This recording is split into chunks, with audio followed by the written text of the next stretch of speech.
Picture a world where the internet vanishes in an instant. No social media, no online banking, no way to communicate across continents with a single tap. Society grinds to a halt, panic spreads. This isn't just a hypothetical scenario, it's a fear lurking in the back of our minds, a vulnerability woven into the fabric of our digital age.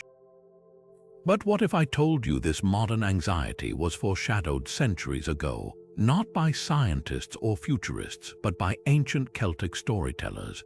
Their myths, steeped in symbolism and prophecy, eerily mirror the fragility of our hyper-connected world. The Celts spoke of crumbling fortresses, severed connections between realms, and cascading chaos stories that feel uncomfortably familiar today. Delve deeper, and the parallels become impossible to ignore.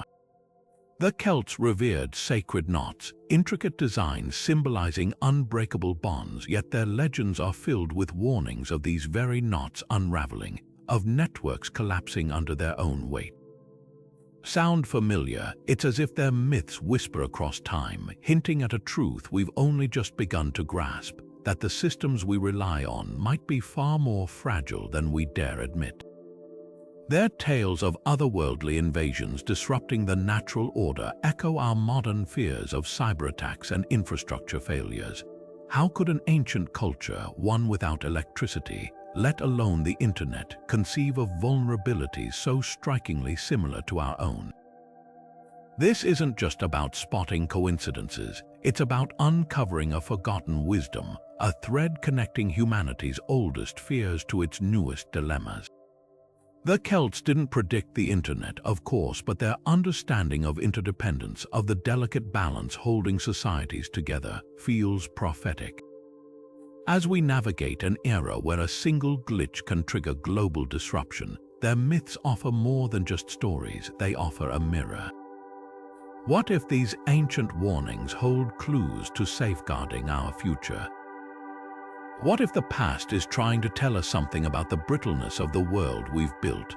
Strap in, because we're about to unravel a mystery that bridges the gap between firelit oral traditions and the cold glow of our screens, revealing how the echoes of Celtic mythology might just hold the key to understanding our own technological reckoning. The Celts spoke of the otherworld not as some distant heaven, but as a shimmering layer of reality just beyond our grasp, a place where time flowed differently, where knowledge flickered like candlelight, and where voices carried across great distances without a single footstep. Doesn't that sound hauntingly familiar? Swap their enchanted mounds and mist-covered lakes for fiber optic cables and glowing screens, and suddenly, their otherworld feels less like myth and more like a crude blueprint for our digital age. Both realms exist as invisible landscapes humming with activity, where thoughts travel faster than bodies ever could. The Druids believed crossing into this realm required secret knowledge or sacred rituals, much like how we navigate the internet with passwords and algorithms, gatekeepers to a domain where information dances just beneath the surface of the tangible world. Consider the Celtic tales of heroes stumbling upon the otherworld by accident, a warrior chasing a stag through the woods only to find himself in a land where trees whispered secrets, or a bard lured by music into a hall where stories never faded. Today, we call this falling down a rabbit hole, one click spiraling into hours lost to wikis, forums, and viral threads. The parallels run deeper, both realms promise connection but harbor danger. The otherworld's beauty masked capricious spirits and illusions, much like our online spaces where anonymity fuels both creativity and cruelty. Even the Celts warned that time moved differently there. A single night could stretch into years. Sound like any late-night scrolling sessions you've had, but here's where the comparison gets chilling. The Celts feared the thinning of boundaries between worlds, believing ruptures could unleash chaos into the mortal realm. Their myths describe floods, plagues, and wars sparked by such breaches. Now replace worlds with networks. A cyber attack, a server failure, a solar flare. Suddenly, our modern otherworld fractures, and the consequences spill into streets and homes.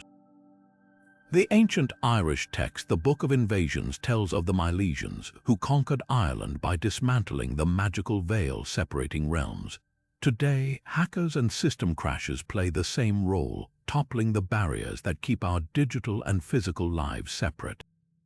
The Celts didn't just imagine a parallel dimension, they foresaw its fragility, the delicate threads holding it together. Their legends whisper a warning: build your bridges between worlds, but never forget how easily they can burn. Perhaps that's the most striking lesson hidden in these old stories. The Otherworld wasn't just a fantastical escape, it was a mirror reflecting the Celts' own anxieties about interdependence.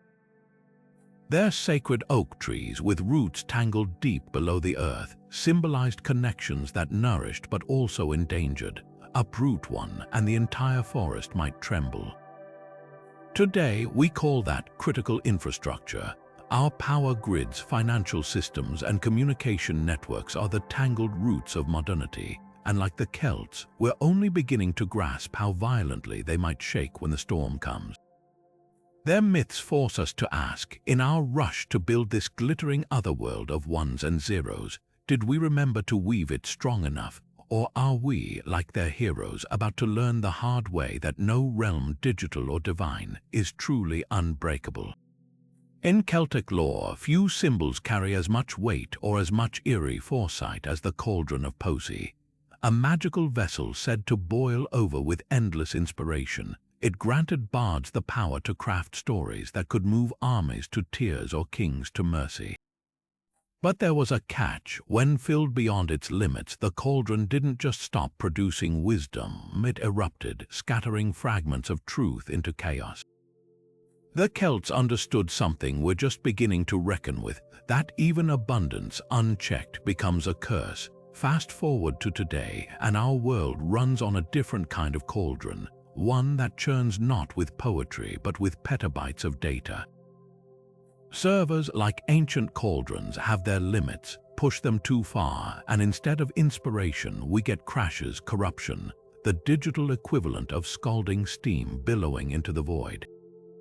The parallels are striking. Just as the Cauldron of Poesy demanded balance, its keeper carefully stirring to avoid overflow, our systems rely on delicate equilibriums. Firewalls, bandwidth limits, fail-safes, all modern incantations to ward off disaster. But here's where the myth twists into prophecy. The Celts warned that an overfilled cauldron didn't merely fail, it poisoned the very wisdom it once held sacred. Today's data breaches, hacks, and server collapses do the same. Think of the last major outage you lived through. Maybe it was a social media blackout, leaving millions suddenly untethered, or a financial system glitch freezing transactions mid-purchase. These aren't just technical hiccups, they're moments when our cauldron spills over, turning the tools we rely on into sources of chaos. Deeper still, the Cauldron of Poesy myth hints at a psychological toll.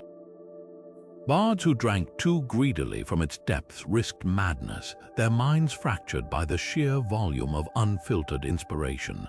Substitute inspiration for information, and the warning clicks into place. Modern life bombards us with endless streams of data, news, alerts, notifications, deepfake videos until our ability to discern truth from noise erodes. The Celts called this the price of the gift. We call it burnout, misinformation fatigue, digital overload. Different words, same primal fear, that the very thing meant to empower us could drown us instead. Yet the myth offers more than doom. It reveals an ancient blueprint for resilience. The Cauldron of Poesy wasn't destroyed by its excess, it was managed. Keepers learned to temper its flow, to sip rather than guzzle. There's wisdom in that for our age of infinite scroll. Maybe the fix for data crashes, both technological and cognitive, isn't just bigger servers or stricter firewalls, but a cultural shift. What if we treated data like the Celts treated inspiration, as sacred, potent, and deserving of respect, not a commodity to hoard, but a force to channel with intention? After all, the best bards didn't just recite stories, they knew which ones to tell, and when to let the cauldron rest. Our challenge now is to relearn that balance before the next overflow leaves us scrambling in the dark. The Dagda's harp wasn't just an instrument, it was a weapon, a tool, and a lifeline all at once. In Celtic myth, this enchanted harp could summon the seasons with a single pluck of its strings, bending nature itself to its melody. But its most chilling power was its grip over human emotion. With one tune, it could reduce armies to weeping children. With another, it could ignite a room into riotous laughter. The Dagda, a god among gods, wielded it not just to entertain but to control. It's a potent metaphor for the way centralized power bends reality, and today we don't have to look far to find its modern counterpart. Picture the algorithms that shape your social media feed, the platforms that decide which voices get amplified and which vanish into silence. The harp strings have become lines of code, and its music is the curated flow of information that dictates what we feel, what we fear, and even how we see the world. What's fascinating and unsettling is how closely the Dagda's legend mirrors the dynamics of our digital age. The harp didn't just play music, it demanded obedience. When stolen by enemy forces, the Dagda didn't storm their fortress with swords. He called his harp to him through the air, and it came, singing a song so crushing that the enemy's walls literally collapsed from despair. Today's tech giants hold a similar sway. When a major platform tweaks its algorithm, entire industries scramble to adapt. A single policy change can wipe out livelihoods or propel obscure ideas into global movements. The Dagda's harp didn't need brute force to dominate. It worked through invisible influence, just like the silent, omnipresent hand of algorithmic curation. Yet there's a darker thread here. The harp's magic came with a price: absolute dependence. Those who heard its music couldn't resist its pull. They didn't just listen, they needed to listen. That dependency echoes in the way we clutch our devices, refreshing feeds in search of dopamine hits, or how outrage spreads like wildfire across networks tuned for engagement. The Celts understood the danger of surrendering too much to a single source of power. Their myths are littered with warnings about gods who hoarded control, and the chaos that erupted when that control faltered. Sound familiar? One server outage, one controversial ban, and suddenly the fragility of our digital dependency is laid bare. But here's where the metaphor turns hopeful. The Dagda's harp wasn't evil, it was a tool, and its impact depended on who held it. In the right hands, it could heal as easily as harm. That duality lives on in our networks. Yes, they can manipulate, but they can also connect in ways the Celts never dreamed of: bridging continents, mobilizing aid, preserving vanishing cultures. The lesson isn't to fear the harp, but to ask who's playing it and who gets to rewrite the tune. The Celts knew power this vast shouldn't belong to one god alone.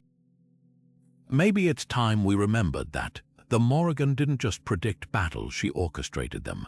This Celtic goddess of fate, often appearing as a crow, didn't merely observe chaos, she thrived in it, whispering warnings of impending collapses long before the first stone fell.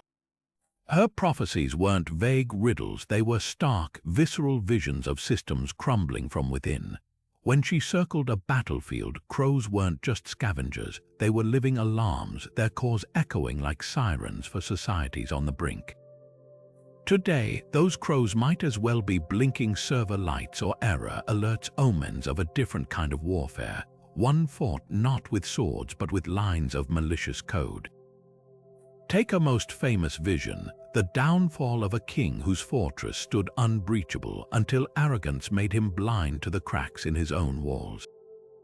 The Morrigan didn't just foresee his defeat, she saw the exact moment his gates would fail, the precise weak point enemies would exploit. Swap fortress for firewall, and the parallel snaps into focus. Modern cyber attacks prey on the same hubris, targeting systems we assume are impenetrable until a single vulnerability, a forgotten update, a reused password, unravels everything. The Morrigan's crows didn't bring doom, they exposed the doom already brewing in blind spots. Just like today's white hat hackers, her role wasn't to cause collapse, but to force societies to confront their own fragility before it was too late. Her symbolism cuts even deeper. Crows are scavengers, yes, but also opportunists, creatures that thrive in disruption. The Morrigan didn't just warn of chaos, she embodied the idea that collapse creates openings for new forces to rise. Sound familiar? Every major cyberattack, from data leaks to ransomware, leaves voids where new powers scramble for control. The dark web, hacktivist movements, even the booming cybersecurity industry, all are modern crows feasting on the aftermath of digital breaches. The Celts understood that systems don't fail in isolation. Their destruction reshapes the landscape, redistributing power in ways no one can predict. Yet the Morrigan's most chilling lesson lies in her duality. She wasn't just a prophet of doom, she was a shapeshifter, appearing sometimes as a crow, other times as a washerwoman scrubbing blood from armor, a harbinger of cycles. Destruction and renewal were two sides of the same coin. Our digital world operates on the same brutal rhythm. Outages force upgrades, breaches spur innovation, and every crash becomes a referendum on what we rebuild. The Morrigan's visions remind us that collapse isn't an end, it's a brutal reset button. The question is whether we'll heed her warnings or wait for the crows to gather before we patch the cracks. Carved into the edges of standing stones and the bark of ancient oaks, Ogham script wasn't just an alphabet. It was a language of lines, a primal form of encoding secrets into silence. Each character, a series of slashes branching like veins from a central stem, represented more than just letters. They were echoes of the natural world, tied to sacred trees and the seasons they commanded. To the untrained eye, Ogham might look like simple notches, but to the Druids, these marks held the weight of contracts, histories, even curses. Strip away the mysticism, and what remains is startlingly modern. A system where meaning hinges entirely on precise arrangement, where a single misplaced line could twist poetry into gibberish. Sound familiar? It's the same fragile logic that underpins binary code, those ones and zeros that dictate everything from your bank balance to the pixels on this screen. Both systems are elegant in their simplicity and terrifyingly brittle when corrupted. Consider how Ogham worked. A vertical line served as the spine, with shorter marks jutting left, right, or across to form different letters. One stroke to the right might mean B, while two to the left signaled D, but imagine a storm weathering the stone, blurring those critical angles. Suddenly, birch becomes oak, a king's name morphs into an insult, a peace treaty unravels into a declaration of war. This wasn't hypothetical. Archaeologists have found Ogham stones where erosion or deliberate defacement rendered messages incomprehensible. Now transpose that glitch to binary. A single bit flipped by cosmic radiation or a faulty transistor can turn transfer $1,000 into transfer 1 million, or worse, scramble an entire operating system into digital static. The Celts didn't need malware to understand data corruption. They watched it happen every time rain smoothed the edges of their runes, yet the parallels go deeper than vulnerability. Both Ogham and binary rely on a kind of sacred minimalism. The Druids believed their script's power came from its connection to the natural world. Each CHRR a CTER Chinese letter a tree, with all the strength and symbolism that entailed. Binary, too, draws strength from its simplicity, building galaxies of complexity from just two states, on and off, yes and no, life and death. But here's the rub, systems this lean have no room for error. A Viking chiseling a false line into an Ogham stone could rewrite history as easily as a hacker injecting malicious code alters a database. Both are acts of sabotage that exploit the same weakness, a language so efficient it becomes fragile. The most haunting similarity, though, lies in how both systems handle loss. Ogham inscriptions often included bind runes, overlapping characters that condensed words into a single symbol, like early data compression. But if that bind rune wore away, there was no backup, no recovery. The knowledge vanished as irrecoverable as a deleted blockchain ledger. Modern systems face identical ghosts. A corrupted packet, a failed checksum, and suddenly, decades of research or millions of transactions dissolve into the void. The Celts had a remedy of sorts, oral tradition, the living memory of bards who could, theoretically, reconstruct lost inscriptions. Today, we call that redundancy, the practice of multiple backups stored in multiple places. Funny how the oldest and newest solutions circle back to the same truth. No code, whether carved in stone or silicon, survives without a keeper. Perhaps that's the real lesson whispered by these weathered Ogham stones. They remind us that every system humans devise, no matter how clever, is just marks on a surface, vulnerable to time, malice, and accident. The Druids knew their script was both bridge and bottleneck, just as we're learning that our ones and zeros are. The question isn't whether our systems will fail, but what we'll lose when they do, and whether we've planted enough seeds, literal or digital, to regrow what crumbles.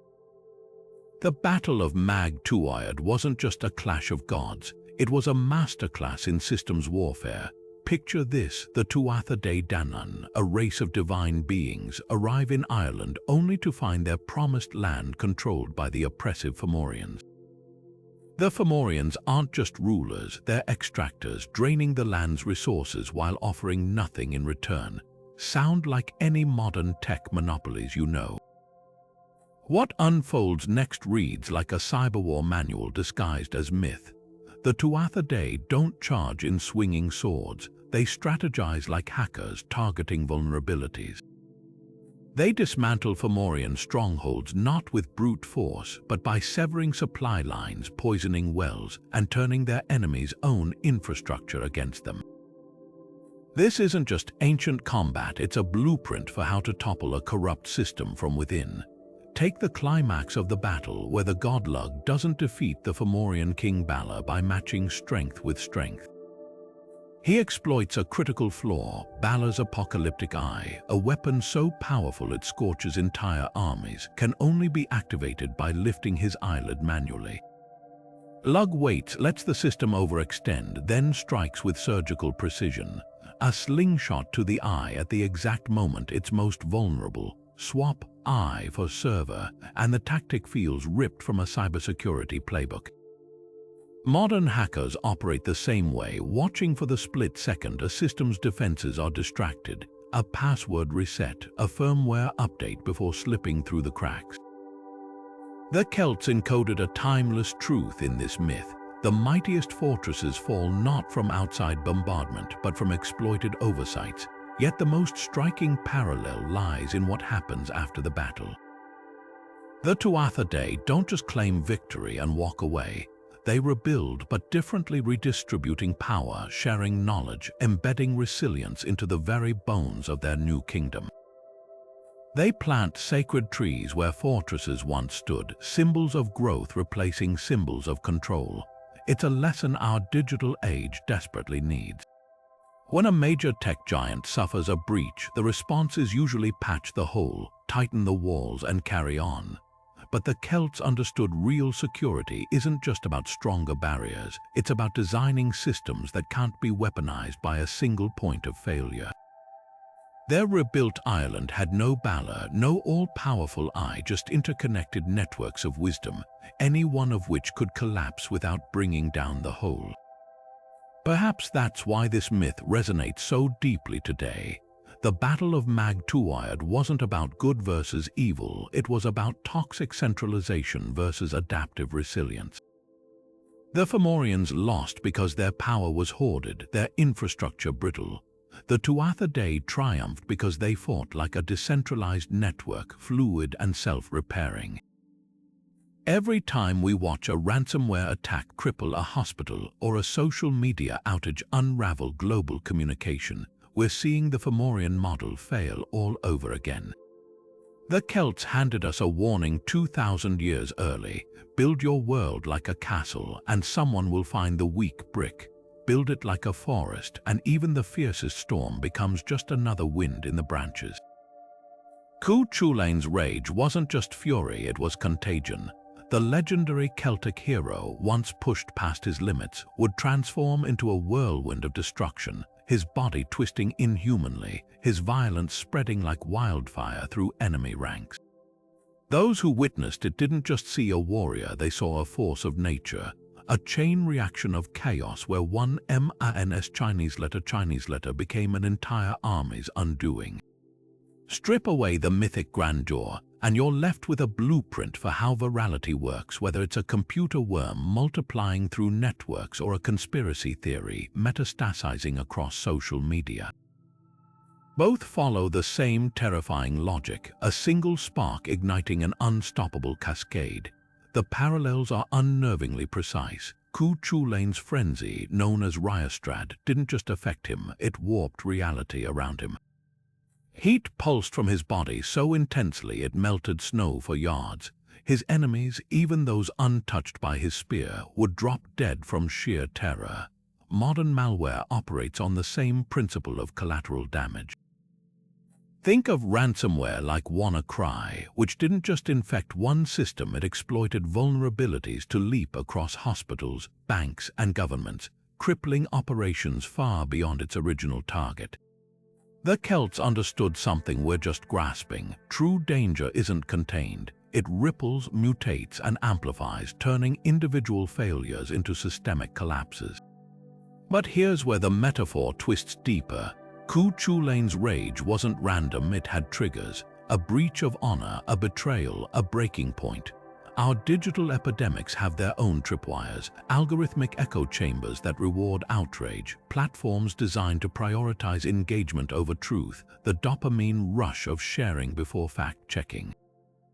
The hero's frenzy made him indiscriminate, attacking allies and foes alike, a flaw mirrored in today's misinformation storms, where fake news often harms the very communities spreading it. The Celts didn't glorify Ryostrad, they feared it, binding Cuchulain with taboos to delay the inevitable. Yet they also acknowledged its power, an admission that resonates uncomfortably today. Our most viral content isn't the thoughtful or nuanced, it's the emotional, the extreme, the contagious. What makes this ancient warning so urgent isn't just the similarity of spread, it's the aftermath. After each frenzy, Cuchulain would collapse, weakened and grieving, forced to confront the damage he'd wrought. The same reckoning now plays out in our digital spaces, platforms scrambling to curb misinformation after elections are swayed, companies patching vulnerabilities only after data leaks. The Celts framed Ryostrad as both weapon and curse, a double-edged sword we're still learning to wield. Maybe that's the lesson buried in these old tales, that virality, whether of rage or ransomware, isn't truly controlled. It's only contained, and only after the cost is counted.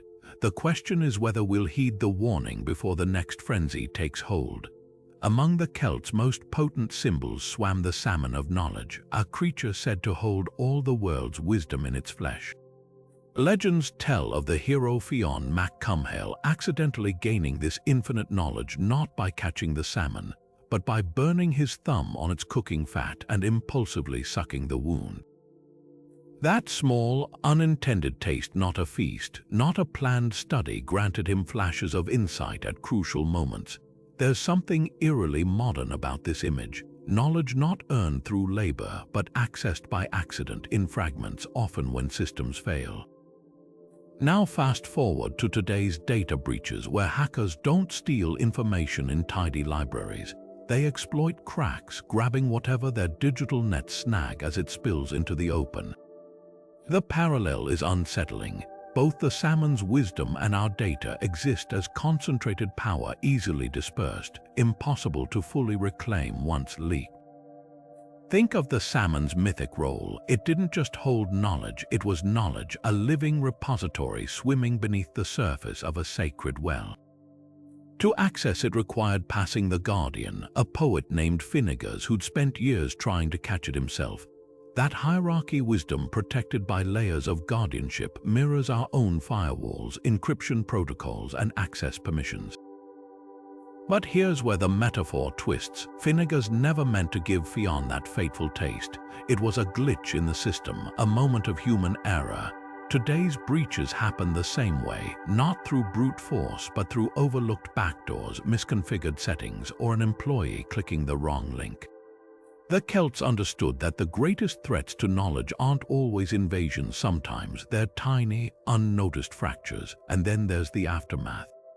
Fionn's wisdom wasn't consistent. It flickered unpredictably, arriving in bursts when he chewed his thumb. Modern data leaks have the same chaotic ripple effect. Stolen passwords resurface years later on dark web forums. Private photos haunt victims long after the initial hack. Like Fionn, we don't control when or how this exposed knowledge resurfaces. It bubbles up in court cases, blackmail attempts, or viral scandals. The salmon's myth hints at a darker truth. Once wisdom escapes its vessel, it can't be directed or contained. It moves on its own with consequences no one can foresee. Yet the most poignant parallel lies in the salmon's fate. After imparting its knowledge, the creature was consumed, its power transferred, its body gone. Data breaches follow the same tragic arc. When sensitive information leaks, it doesn't just copy, it moves, leaving the original holders empty. Companies lose proprietary algorithms, individuals lose private histories, cultures lose control of sacred traditions digitized without consent. Like Finnegan's watching his life's pursuit vanish in a puff of steam, we're left staring at the remnants of systems that promised security but couldn't withstand the pressure. The salmon wasn't just a warning about guarding knowledge, it was a prophecy about how easily the act of sharing can tip into irrevocable loss. Perhaps that's why this myth lingers in our digital age. It's not just about the fragility of data, but the paradox of how we handle it. We build repositories vast as oceans, then scramble to plug every leak, forgetting what the Celts knew. True wisdom isn't in hoarding, but in understanding that some things, once spilled, can never be scooped back into the vessel. The salmon didn't just grant foresight, it foreshadowed the price we'd pay for living in a world where knowledge, like water, always finds the cracks. The Celts buried their kings beneath hollow hills, mounds that rose from the earth like silent sentinels, promising treasures within but guarding them with curses. These weren't just graves, they were traps, puzzles, and time capsules rolled into one. To the untrained eye, a grassy knoll. To those who knew better, a vault humming with power and peril. Now picture our modern hollow hills, server farms, those windowless monoliths squatting in deserts or humming beneath city streets. From the outside, they're unremarkable concrete boxes. Inside, they hold the lifeblood of civilization, financial records, medical data, the collective memory of our species. And just like the Celtic mounds, their true danger isn't in what they store, but in what lies hidden between the layers. Take the burial mound's most infamous feature, the jays, a taboo spell woven into their walls. Break the rules, take gold without leaving tribute, speak the wrong words, and the curse would uncoil like a viper. Our servers operate on similar invisible logic. Forget to update a certificate, misconfigure a firewall, or ignore a protocol, and the digital jay snaps. A hospital's patient records lock behind ransomware. A power grid flickers as malware slithers through its gaps. The Celts understood that the deadliest threats aren't the ones you see coming, they're the ones baked into the design, waiting for the right mistake to trigger them. But here's where the comparison gets haunting. The hollow hills weren't just passive traps, they were alive in Celtic lore. Some tales speak of mounds that shifted their entrances overnight, or doorways that only appeared under moonlight. Server vulnerabilities play the same tricks. Zero-day exploits, flaws unknown even to their creators, are the digital equivalent of a hidden door suddenly swinging open. One day, your system is secure. The next, a hacker slips through a gap no one realized existed, just like a hero stumbling into a mound that wasn't there yesterday. The Celts would have recognized this immediately. The most dangerous fortress isn't the one with the thickest walls, but the one whose architecture changes when you're not looking. Yet the most unsettling parallel lies in what these hollow spaces attract. Celtic mounds drew more than thieves. They lured the desperate, the curious, those convinced they could outsmart the curses. Server breaches follow the same pattern. It's not just elite hackers probing for weaknesses. It's script kiddies running pre-made exploits, activists testing boundaries, even bored teens clicking around for fun.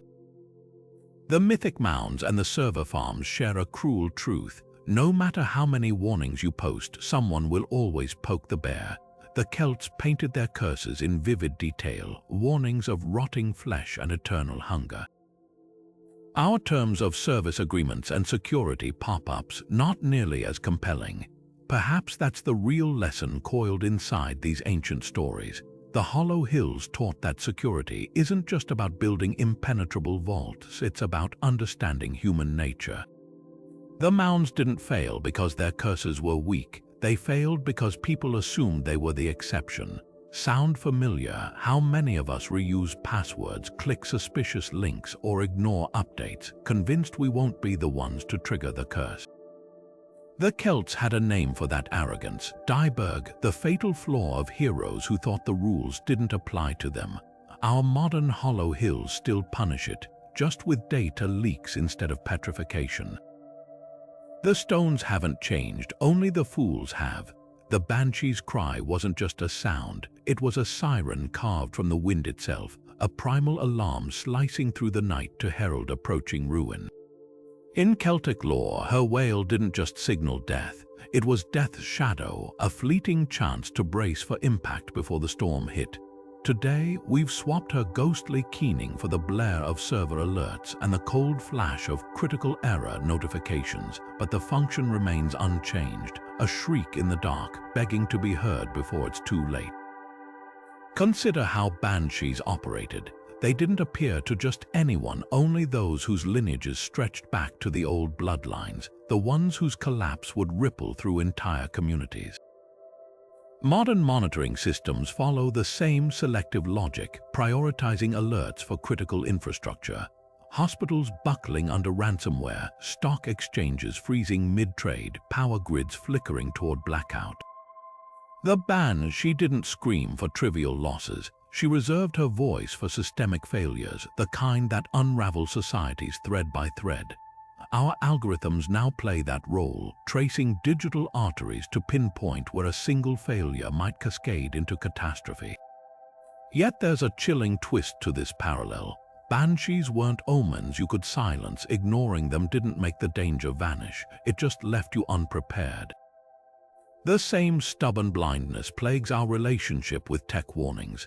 How many times have you dismissed an update notification, clicked "remind me later" on a security patch, or muted alerts during a critical work hour? The Celts believed banshees appeared precisely because disaster was avoidable.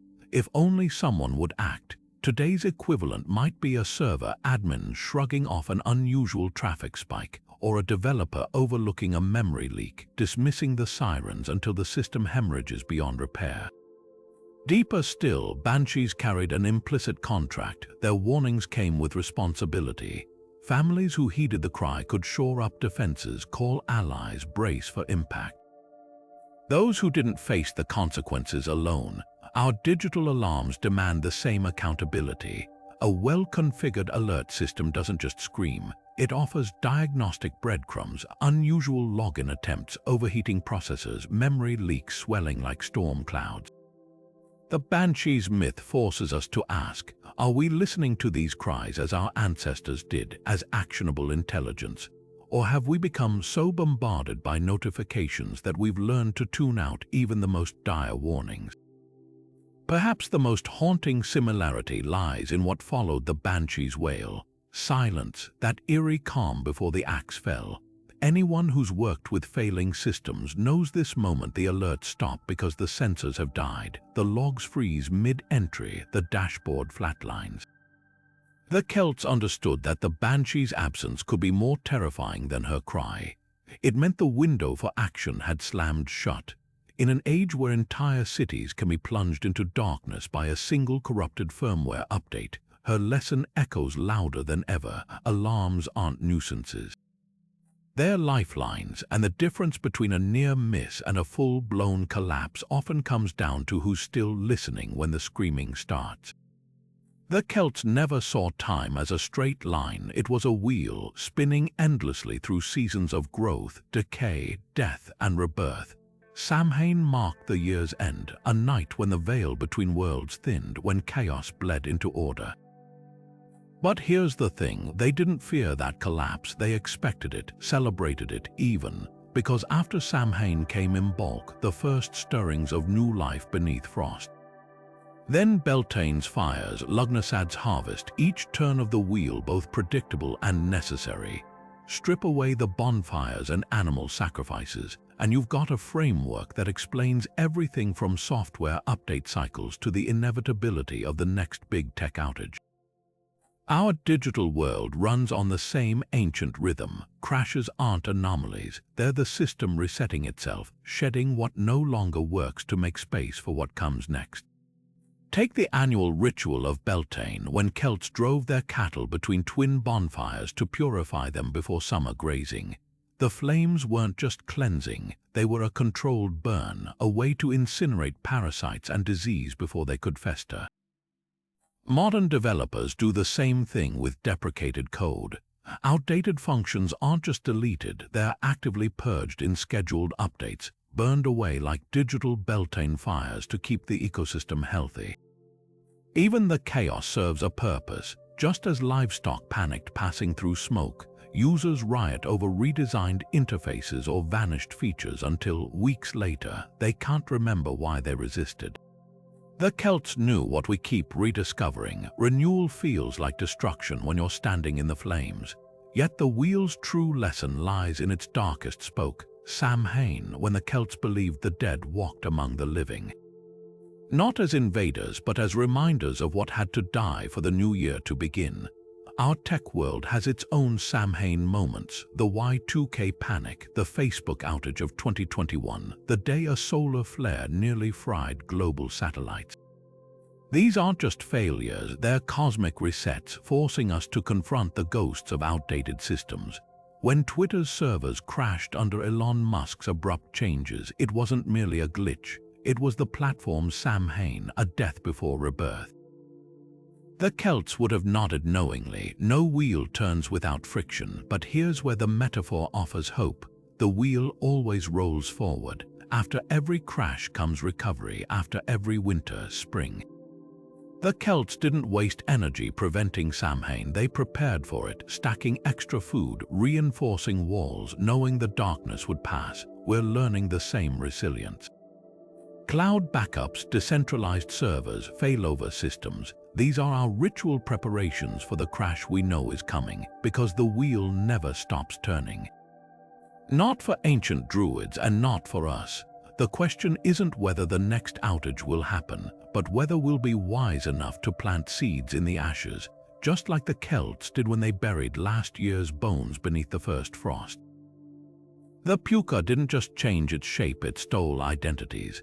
This mischievous Celtic spirit could morph from a sleek black horse to a twisted old man to a shadow with glowing eyes, always wearing someone else's face like a borrowed cloak. Its power wasn't in brute force, but in deception, convincing a traveler it was a harmless stray dog before leading them off a cliff, or mimicking a lover's voice to lure victims into the night. Strip away the folkloric veneer, and you're staring at a perfect allegory for digital identity theft, where personal data becomes a mask anyone can wear. Today's cybercriminals don't need magic, they've got deepfakes, stolen credentials, and AI-generated voices that can mimic your mother's pleas for money or your boss's orders to transfer funds. The puka would feel right at home. Consider how the puka operated. It never revealed its true form, only ever appearing as something or someone else. Modern identity thieves follow the same playbook. A phishing email posing as your bank, a fake customer service rep with access to the last 4 digits of your social security number, even a cloned social media profile harvesting your friend's trust. Each is a digital puka wearing your likeness like a skin suit. The Celts believed encountering a puka left you spiritually vulnerable, your essence diluted with every deception. That's not far from the modern reality of identity theft, where victims don't just lose money, they lose autonomy, spending years untangling credit reports, disputing fraudulent charges, rebuilding reputations. The puka didn't just steal your face, it stole your future. Yet the parallels grow darker with deepfake technology. The puka's most terrifying trick was its ability to mimic voices perfectly, calling children by name in their parents' tones or singing lullabies in the voices of the dead. Today's AI tools can do the same with just 3 seconds of audio, enough to replicate a CEO's voice for a fraudulent wire transfer or a politician's likeness for a fabricated scandal. The Celts warned that puka encounters left victims questioning reality, never sure if the figure before them was friend or imposter. Now scroll through any social media feed during an election cycle. How many of those videos, those quotes, those incendiary clips are real, and how many are pukas in digital wool? But here's where the myth offers a glimmer of hope. The Celts knew pukas had weaknesses. They couldn't cross running water, a metaphor for cryptographic hashing perhaps, where data becomes uncrackable once flowing through proper encryption. Iron repelled them, just as multi-factor authentication thwarts today's identity thieves. Most tellingly, pukas feared being called by their true name, a lesson in the power of verification protocols. Ask any security expert. The simplest way to foil most impersonation scams is to demand information only the real person would know, a shared memory, a prearranged code word. The Celts fought shapeshifters with truth. We do the same with biometric scans and one-time passwords. Perhaps that's the real warning coiled in these old tales. The puka didn't just teach the Celts to fear impostors, it taught them vigilance. Farmers left offerings to keep the creature appeased. Travelers carried iron nails for protection. Communities shared stories to recognize its tricks. Our modern defenses aren't so different. Password managers as digital offerings, firewalls as iron wards, awareness campaigns as communal cautionary tales. The puka's game hasn't changed in centuries. Only the battlefield has shifted from misty crossroads to the labyrinth of servers where our identities now reside, still just as fragile, still just as tempting for something hungry to wear. The Well of Segais wasn't just a source of knowledge, it was a cautionary tale about poisoned data. According to Celtic myth, this sacred well brimmed with cosmic wisdom, guarded by 9 hazel trees whose nuts, when they fell into the water, infused it with prophetic insight. But there was a catch. Drinking directly from the well didn't just grant enlightenment, it risked overwhelming the mind, unraveling sanity like a corrupted file. The Celts believed only the gods could handle its raw power. Mortals had to wait for the knowledge to flow downstream, diluted into manageable streams. Swap divine well for centralized data repository, and suddenly this ancient myth reads like a cybersecurity manual. Think of the well as an unsecured server overflowing with invaluable information but vulnerable to contamination. The hazel nuts, they're the algorithms or inputs that structure the data. When functioning properly, they produce coherent, useful insights, but when the system is compromised, whether by malicious actors or unchecked errors, the same knowledge becomes toxic. The parallels to modern data breaches are eerie. Consider WikiLeaks' troves of classified documents, raw, unfiltered information that, in the wrong hands or without context, didn't just inform, it destabilized governments, ruined lives, and spawned conspiracy theories. Like the Well of Segais, the data itself wasn't inherently destructive. It was the lack of safeguards, the absence of controlled access that turned it into a weapon. The myth's most chilling detail is how the well's corruption spread. Those who drank its waters didn't just suffer alone. They became vectors, their fractured minds distorting truths they passed to others. This mirrors the ripple effects of disinformation in hacked databases. When a major corporation's customer records leak, it's not just stolen credit cards that cause harm. The real damage comes from how that data mutates, sold on dark web forums, repurposed for phishing scams, or weaponized in identity theft schemes. Each iteration distorts the original information further, just as Segai's waters warped wisdom into madness the further they traveled from the source. Yet the Celts offered a workaround: dilution. By waiting for the well's waters to merge with rivers, they accessed knowledge without the fatal overload. Today's equivalent might be data sanitization, filtering raw information through privacy protocols, encryption, or access tiers. Modern systems don't just dump sensitive data into the open. They release it through controlled channels, whether via APIs with strict permissions or anonymized datasets for research. The myth reminds us that not all users should have root access, just as not every seeker could handle Segai's undiluted waters. But here's where the analogy turns prescient. The well of Segai's wasn't poisoned by outsiders, it was inherently dangerous, its toxicity a feature, not a bug. Similarly, today's data hubs don't need hackers to become hazardous. Poorly designed algorithms, biased training data, or unchecked AI can all produce poisoned outputs without any external interference. When facial recognition systems misidentify people of color or autocomplete suggestions spawn hate speech, it's not a breach, it's the system's own nuts falling askew, tainting the well from within. The Celts knew some knowledge was too volatile to handle raw. Our challenge is figuring out which parts of our digital well need hazel trees and which need padlocks. Perhaps that's the well's real lesson. It wasn't destroyed or sealed. The Celts kept drawing from it, just carefully. They recognized that absolute knowledge, like absolute data transparency, is a fantasy. The goal isn't to drink deeply from every source, it's to build the tools, the filters, the wisdom to sip safely. After all, the difference between enlightenment and madness often comes down to how much you try to swallow at once.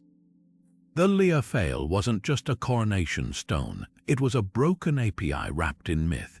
According to Celtic legend, this sacred rock would roar when the rightful king of Ireland stood upon it, a flawless authentication system for sovereignty.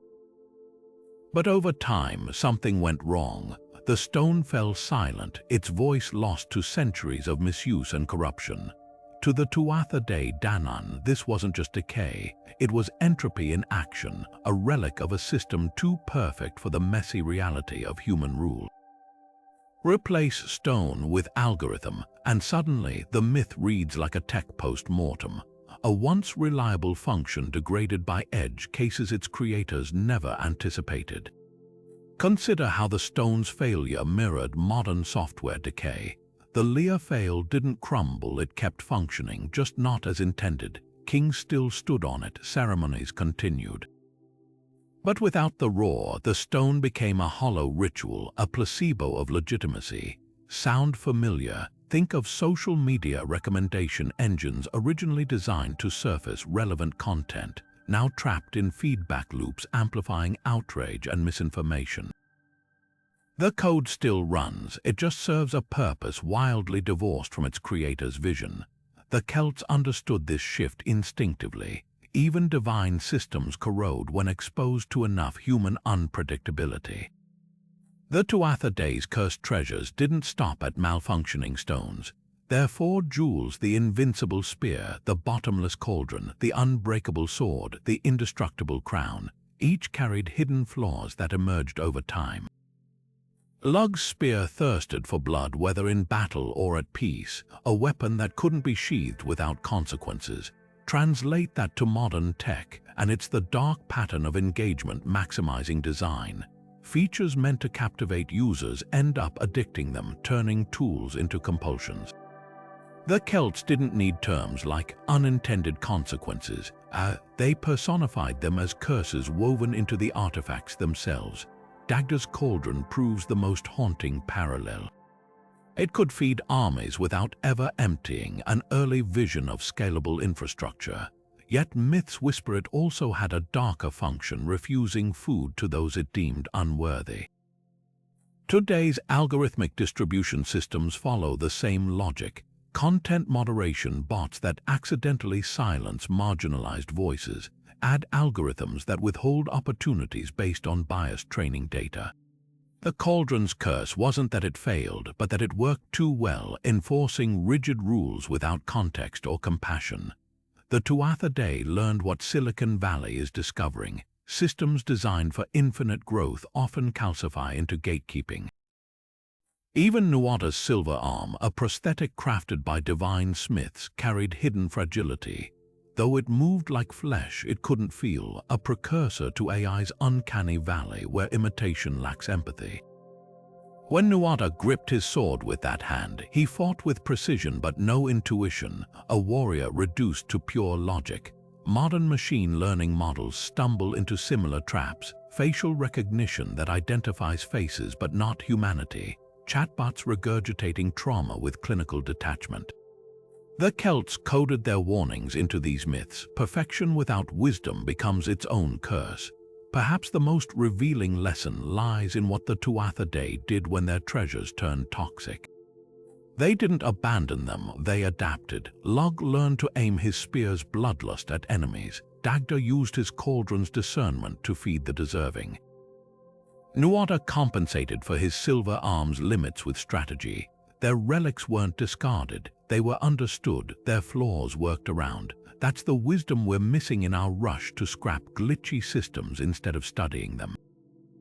The Celts knew even cursed code holds value if you're willing to read the error messages. The Imbaz Forestnai wasn't just prophecy, it was raw data wrangling Celtic style. Druids seeking visions of the future would enter trance states, chewing on strips of raw flesh while chanting until truth flooded their minds in a burst of insight. Gruesome, absolutely, but strip away the blood and ritual and you'll find the skeleton of modern predictive analytics, inputting stimuli to detect patterns, then interpreting the noise for signals. Today's AI doesn't gnaw on sacrificial meat, but it devours datasets with the same desperate hunger, spitting out forecasts about everything from stock markets to pandemics. Both systems share a core truth: prediction is messy, and the line between foresight and fantasy is thinner than we'd like to admit. Take the ritual's most infamous failure. Irish texts recount a druid who, after days of chanting, foresaw a glorious victory for his king, only to watch the battle end in crushing defeat. The cause? A misinterpreted vision. The flashing images he took for triumphant banners were actually carrion birds circling the dead. Modern algorithms trip over similar shadows. In 2020, machine learning models trained on early pandemic data predicted COVID would vanish by summer. They weren't wrong because the data lied. They failed because no dataset could account for human unpredictability, lockdown protests, vaccine hesitancy, viral mutations. Like the Druid's vision, the raw inputs were accurate. The interpretation was fatally flawed. What makes Imbaz Forestnai eerily modern is its acceptance of failure as part of the process. Druids knew some visions would misfire, so they built safeguards. Multiple seers cross-checking revelations, elders debating meanings, outcomes recorded in Ogham script for pattern recognition. Sound familiar? It's the ancient equivalent of ensemble modeling in machine learning, where multiple algorithms vote on predictions to reduce error margins. Or blockchain's consensus mechanisms, where truth emerges from aggregated interpretations. The Celts didn't expect perfection. They expected noise and designed systems to filter it. Yet the ritual's real genius lay in its constraints. Imbaz Forestnai wasn't performed daily. It was reserved for existential crises when the cost of wrong guesses outweighed the grotesque ritual's price. Modern predictive tools lack that discipline. We feed AI endless queries. Will this stock rise? Will that couple divorce? As if certainty were a buffet rather than a scarce resource. The Druids understood what data scientists are relearning. Prediction drains something vital each time it's used. Models degrade as they're strained beyond training parameters, just as the Druids believed overuse of Imbaz Forestnai could permanently cloud a seer's sight. Perhaps that's the most valuable relic buried in this old rite. The Celts treated foresight as a taxing alchemy, not a party trick. Their rituals acknowledged the mental toll of sifting futures, the dizziness, the temporary blindness, the risk of seeing truths that couldn't be unseen. Modern AI's equivalent might be algorithmic fatigue, where overfitted models hallucinate patterns from static, or the psychological weight placed on engineers debugging apocalyptic predictions. The Druids would have nodded knowingly at stories like Microsoft's Twitter chatbot Tay, which absorbed humanity's worst impulses within hours. Of course it broke, they'd say. You asked it to swallow fire. In the end, both systems grapple with the same dilemma: how to harvest tomorrow's whispers without being poisoned by them.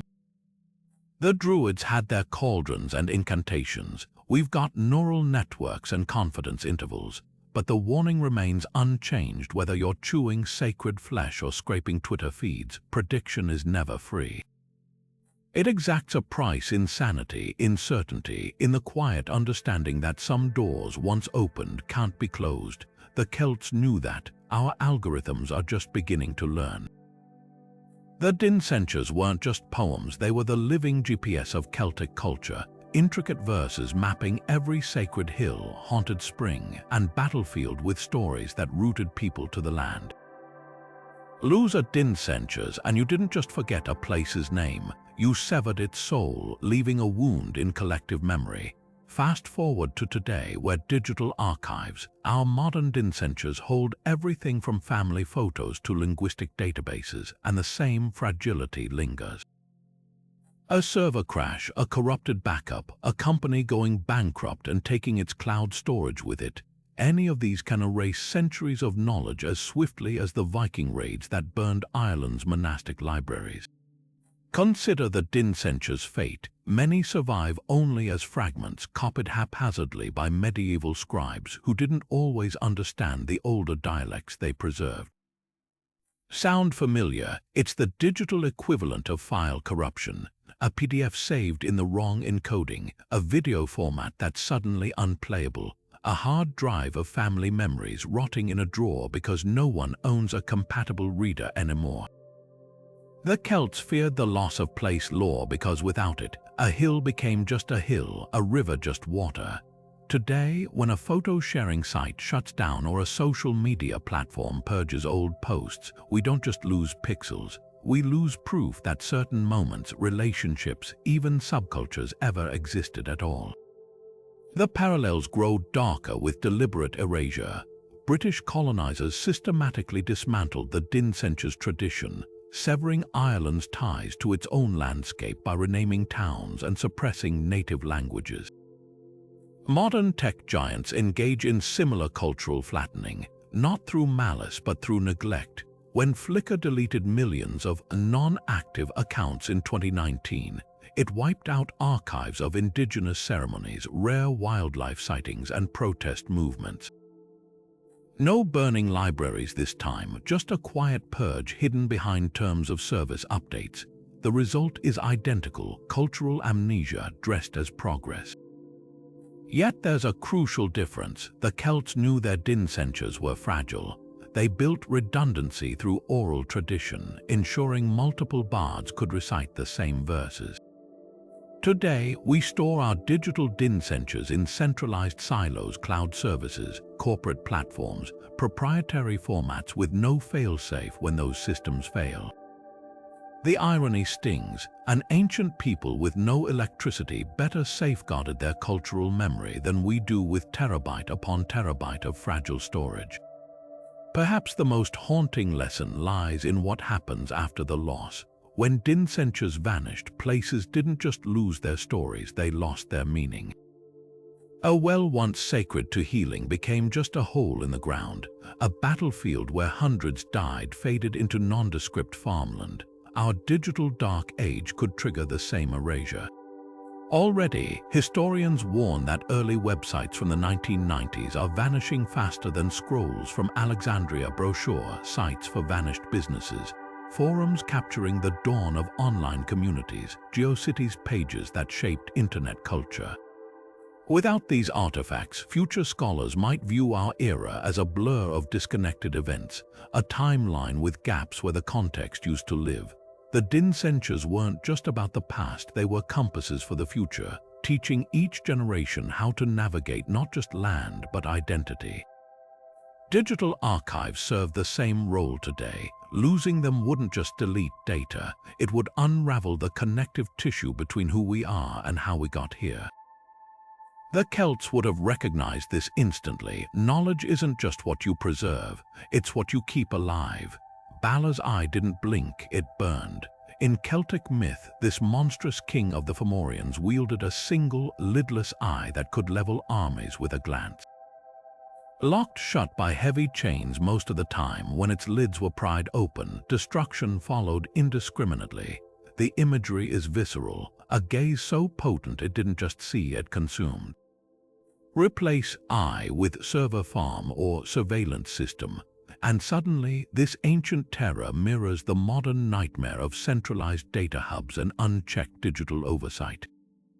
A single point of failure capable of unleashing chaos when compromised. Think of how Bala's eye operated. It wasn't just a weapon, it was a bottleneck.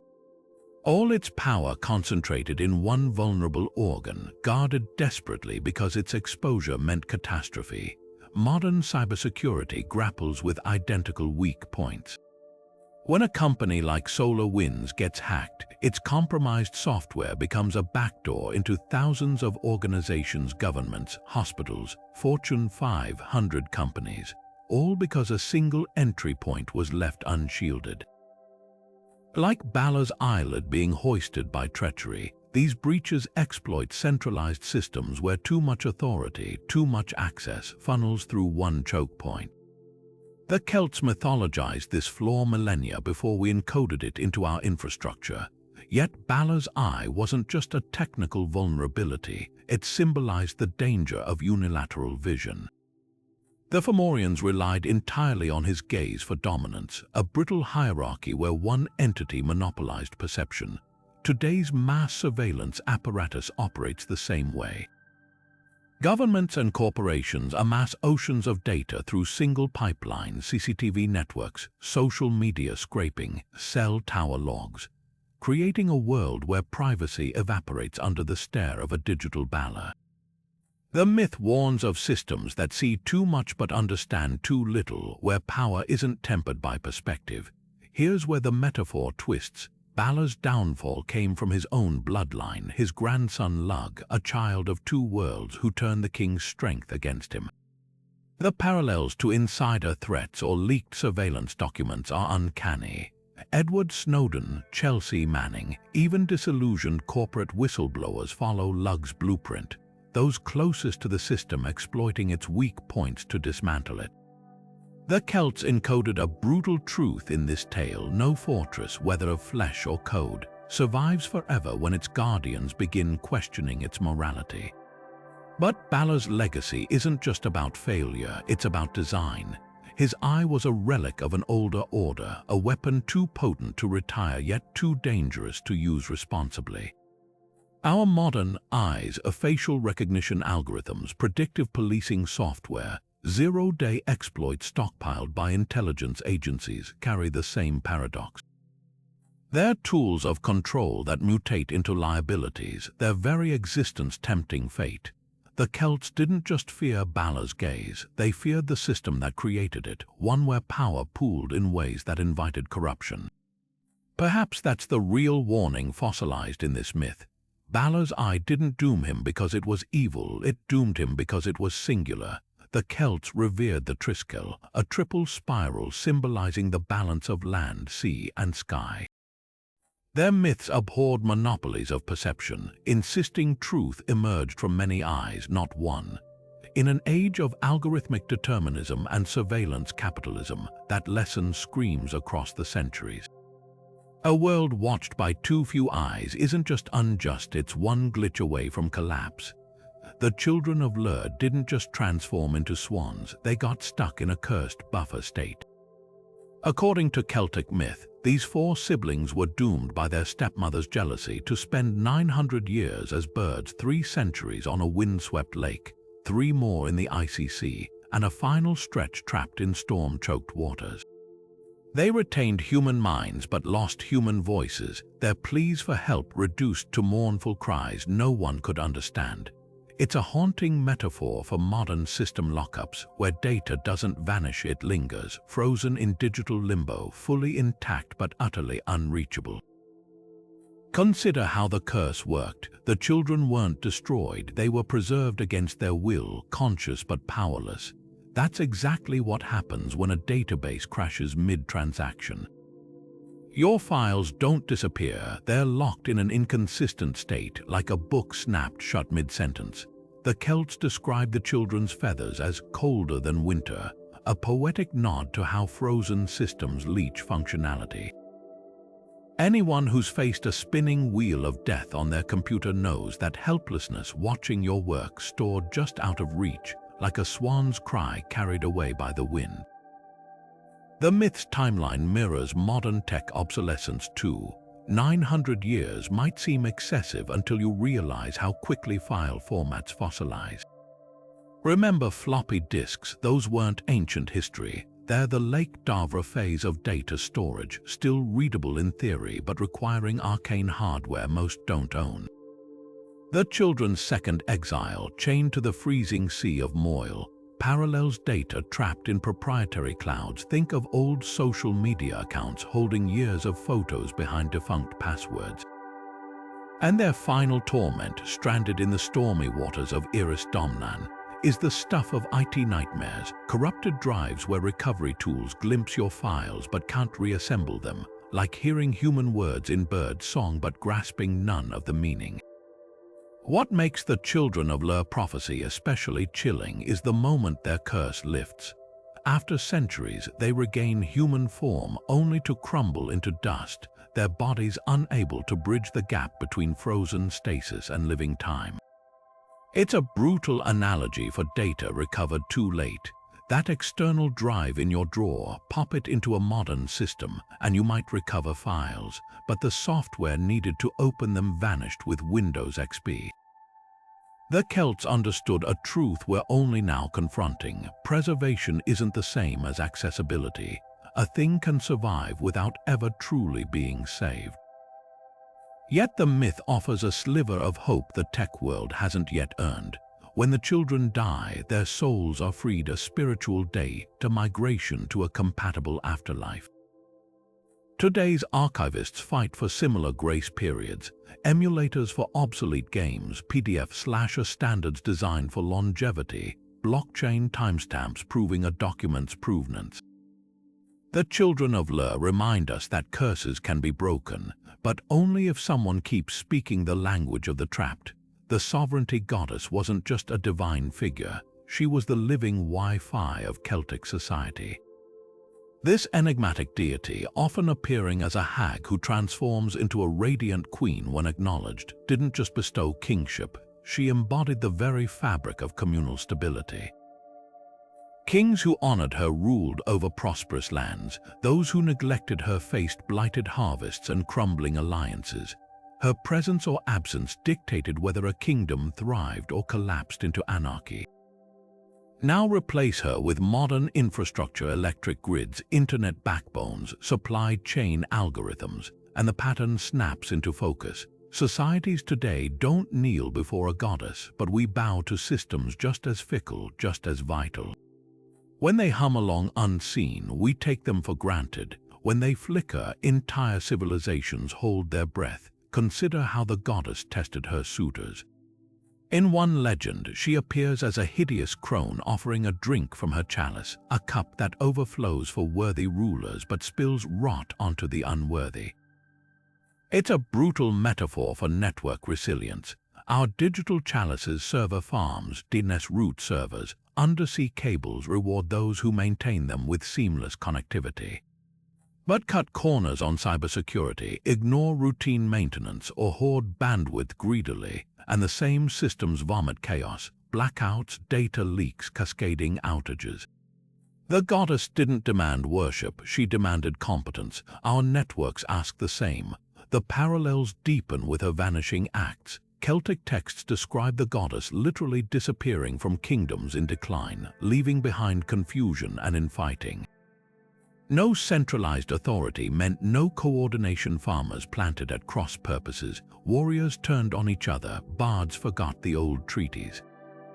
Sound familiar? During the 2021 Facebook outage, 6 hours without Instagram and WhatsApp didn't just disrupt memes. It stranded small businesses relying on checkout links, severed emergency communications in crisis zones, and left entire social ecosystems disoriented. The goddess's lesson echoes across the centuries. Networks aren't conveniences, they're the glue holding collective reality together. Yet here's where the myth twists prophetically.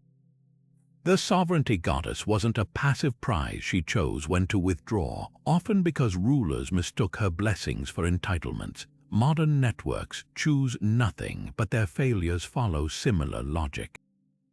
Take the collapse of Houston's power grid during 2021's winter storm. Years of deregulation and ignored warnings created a system that crumpled under stress, leaving millions freezing in the dark. Like a spurned goddess, the infrastructure punished those who'd assumed it would endure abuse indefinitely. The Celts encoded a warning in these stories: stability isn't inherent. It's a contract, constantly renegotiated. What makes this myth especially urgent is its prescription for renewal. To win back the goddess, failed kings had to publicly admit neglect, then labor to rebuild trust, clearing choked rivers, replanting sacred groves, proving their worth through action. Our path forward isn't so different. After every major outage, whether colonial pipelines, ransomware collapse, or Cloudflare's cascading DNS failure, the solution isn't just technical patches. It's transparency, audits, decentralized redundancies, cultural shifts in how we value maintenance over novelty. The goddess didn't return for grand speeches or golden statues. She came back when the work was done. Perhaps that's the real magic buried in these old tales. The sovereignty goddess wasn't just a symbol of networks, she was a mirror for our relationship with them. The Celts' new systems outlast any single ruler, but only if tended across generations. Today's infrastructure, for all its silicon and fiber optics, obeys the same ancient rule. Forget that, and the goddess always withdraws, leaving behind a kingdom where the lights still flicker, but the connections that matter have already gone dark. The threefold death wasn't just a grim fate, it was a blueprint for how complex systems unravel. In Celtic myth, certain figures were doomed to die 3 simultaneous deaths, by wounding, drowning, and burning, their bodies torn between elemental forces. At first glance, it reads like overkill, but peel back the symbolism and you'll find a startlingly accurate model for modern tech meltdowns, where one failure doesn't just break a system, it shatters it along multiple fault lines at once. Take the infamous case of Nemd, a warrior king whose myth ends with him impaled on a spear, then swallowed by rising floodwaters, his corpse finally consumed by wildfire. This wasn't just poetic brutality, it was a cascade. The spear wound weakened his ability to flee the flood. The rising waters trapped him for the flames. Each disaster wasn't isolated, it exploited the ruin of the last. Sound familiar? When a major cloud provider like AWS goes down, the breakdown rarely stays contained. First, the servers crash, our digital spear wound. Then dependent systems start drowning: payment processors, medical databases, emergency services. Finally, the wildfire of blame spreads: stock dips, reputational damage, regulatory scrutiny. The Celts didn't need server logs to understand cascading failure. They encoded it in their myths, but the parallels go deeper than structure. The threefold death always targeted pivotal figures: kings, prophets, heroes, whose downfalls would destabilize entire communities. Modern systems have their own critical nodes. When a single point of failure, like a DNS root server, falters, the effects ripple outward exponentially. In 2016, a DIN cyberattack didn't just take down Twitter and Netflix, it paralyzed hospital networks, airport check-ins, even industrial control systems.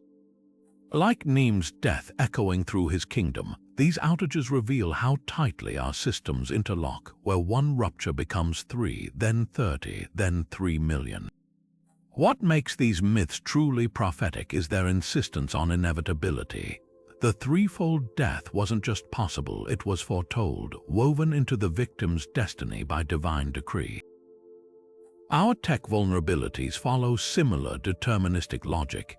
Engineers have warned for decades about the brittleness of centralized infrastructure, the ticking clock of technical debt, the illusion of too big to fail. Like Celtic heroes ignoring druidic omens, corporations often dismiss these warnings until the spear, the flood, and the fire arrive in quick succession. Yet the myths also hint at a way forward. The Celts believed certain rituals could avert the threefold death, not by preventing disaster outright, but by decoupling its chain reactions. A wound might still come, but swift action could stop it from triggering drowning. Contained flames needn't become infernos. Modern redundancy protocols follow the same principle. Airplanes don't just have backup systems, they have backups for the backups, ensuring no single failure cascades. The cloud's geographic distribution, where an outage in Virginia doesn't doom Tokyo, mirrors this ancient wisdom. Perhaps that's the real lesson buried in these gruesome tales. The Celts weren't just describing death, they were mapping failure modes, illustrating how systems fracture under stress.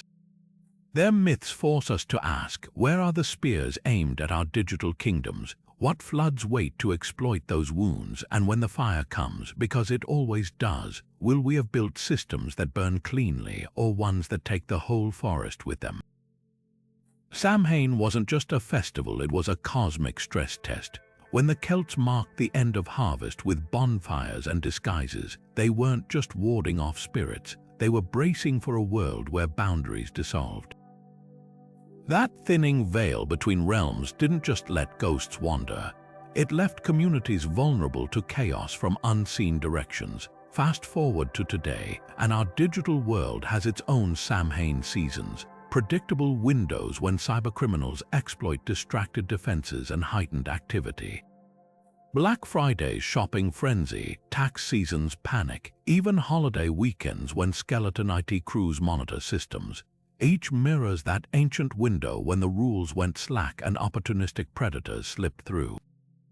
Consider how Samhain's vulnerabilities map to modern cybercrime spikes. The Celts believed the Otherworld's denizens grew bold when the veil frayed, crossing over to steal livestock or curse crops. Today's hackers operate on the same seasonal logic. The period between Thanksgiving and New Year's sees a 30% surge in phishing attacks, mimicking those mythic thieves capitalizing on opened gates. Why? Because just as ancient villages were busy with feasts and rituals, modern workforces are distracted by vacations, shopping, and celebrations.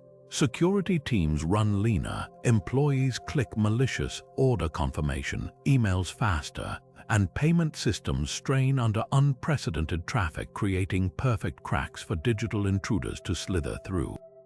The parallels grow darker with targeted deception. Samhain revelers wore masks and costumes not just for celebration but as protection, a way to confuse malicious spirits by hiding their true identities. Modern cybercriminals deploy the same tactic during high-traffic periods, disguising malware as holiday e-cards, fake shipping notifications, or urgent account verification requests. The Celtic Otherworld had its shape-shifting pukers. We've got spoofed domains and AI-generated voices mimicking customer service reps. Both eras share a chilling truth. When systems are stretched thin, authenticity becomes the first casualty. But Samhain's deepest lesson lies in its structured chaos. The Celts didn't cancel the festival to avoid danger. They ritualized it, turning vulnerability into a controlled burn. Bonfires purified, offerings appeased, and communal vigilance replaced complacency. Modern cybersecurity is relearning this wisdom. Rather than pretending holidays won't bring attacks, forward-thinking companies now run Samhain drills before peak seasons, stress-testing systems, prepping incident response teams, and educating employees about seasonal scams. Some even mimic the Celts' dumb supper, A silent meal honoring the dead by conducting silent security audits where normal operations pause to uncover hidden threats. The eerie precision of these cycles suggests something fundamental about human systems. Whether facing spirits or hackers, societies oscillate between periods of stability and exposure. The Celts marked these transitions on their calendars, acknowledging that not all days bear risk equally. Our digital age, obsessed with perpetual uptime, could learn from that humility. Because the veil doesn't just thin on Samhain, it frays during tax week, during global crises, during mergers when IT teams are overhauling servers. Recognizing these patterns isn't mysticism. It's the kind of foresight that separates resilient systems from those that crumble under the first opportunistic strike. Perhaps that's why these ancient festivals still haunt us. They encoded a rhythm of vigilance our always-on era has forgotten, that there are times to fortify, times to celebrate, and times to hide your most precious things until the storm passes. The Celts didn't just fear Samhain, they respected it, planning their years around its dangers. As our own systems groan under the weight of endless connectivity, their example whispers a question: what if scheduled fragility is the price of survival? And more importantly, are we brave enough to mark those dangerous days on our calendars before the hackers do it for us? Look closely at the logos of some of the world's most influential tech companies, and you'll spot an ancient ghost hiding in plain sight. The endless loops of Celtic knots, those intricate, interwoven designs meant to symbolize eternity, have quietly infiltrated modern branding, from cloud service icons to social media emblems. At first glance, they're just sleek, timeless designs, but dig deeper, and these symbols carry an eerie resonance with the very warnings encoded in Celtic myths, that infinite connections come with infinite vulnerabilities. Take the logo of a major database company, its emblem a triple spiral not evoking the triskel, an ancient Celtic symbol of cyclicality. The design suggests seamless data flow, an unbreakable chain of reliability. Yet the triskel's original meaning was far more nuanced. It represented balance, not just continuity. The Celts understood that eternal loops could strangle as easily as sustain. When that database giant suffered a catastrophic outage in 2019, leaving airlines grounded and stock exchanges frozen, the irony was palpable. They're not held technically, but the systems depending on it, snared in a dependency trap the ancients would have recognized instantly. Even subtler echoes appear in tech's visual language. The loading icon on your phone, that spinning circle of dashed lines, it's a digital descendant of the Celtic shield knot, originally carved onto weapons to invoke protection in battle. Now it spins futilely during server crashes, a pixelated plea for systems to hold together. Or consider the recursive loops favored by blockchain evangelists, their marketing materials dripping with knot-like diagrams promising trustless security. The Celts would have arched an eyebrow at such claims. Their myths are littered with stories of knots that unraveled catastrophically when pulled at the wrong thread. What makes this symbolism more than just aesthetic coincidence is how it mirrors tech's central paradox. Celtic knots had no true beginning or end because their creators understood a hard truth: nothing is truly self-contained. Every loop depended on the integrity of the whole. Modern networks operate on the same principle. Your smartphone's weather app relies on satellites, which depend on ground stations, which need power grids, which require maintenance crews, and on and on. The knots in those ancient manuscripts weren't just decorations. They were maps of interdependence, warnings that strength and fragility are two sides of the same weave. Yet there's a crucial difference. The Celts tied physical knots, their limits defined by rope and craftsmanship. Our digital ones are abstract, scaling to planetary proportions with no natural constraints. When a medieval scribe drew an endless loop, its boundaries stayed neatly on the vellum. But when a social media platform's recommendation algorithm itself a kind of invisible knot, ties billions of minds into recursive loops of outrage or misinformation. The consequences spill beyond any page or screen. The ancients could step back and see the whole pattern. We're still learning to recognize when the design has started tangling around our throats. Perhaps that's why these symbols persist, not just as branding but as subconscious reminders. Every time you see a knotted logo on a router or a cloud service, you're glimpsing an ancient tension, the beauty of connection and the peril of assuming it will never break. The Celts didn't fear their knots, they respected their dual nature. Maybe it's time we did the same with ours. We are drowning in data yet starving for wisdom, a paradox the Celts saw coming millennia ago. Their myths scream warnings we've plugged our ears against. Systems too centralized become targets, interdependence without resilience breeds catastrophe, and every tool of connection carries a curse alongside its gifts. Yet here we stand, repeating history with higher stakes and shorter memories. When a single undersea cable fault can throttle global commerce or a solar flare could fry satellites like sacrificial offerings, we're not facing novel threats. We're reliving the collapse of the Lear fail, the poisoning of Segai's well, the unspooling of sacred knots.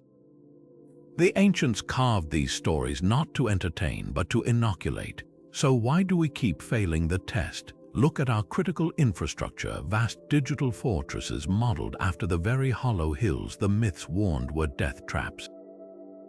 Cloud servers concentrate data in monolithic vaults, just like Balor's Eye hoarded destructive power. When Amazon Web Services stumbled in 2021, it wasn't just websites that flickered out. Vaccine research labs lost genomic sequences, financial institutions froze mid-transaction, emergency response systems glitched. The Celts would have nodded grimly. They'd seen this story play out when the Morrigan's crows circled crumbling fortresses.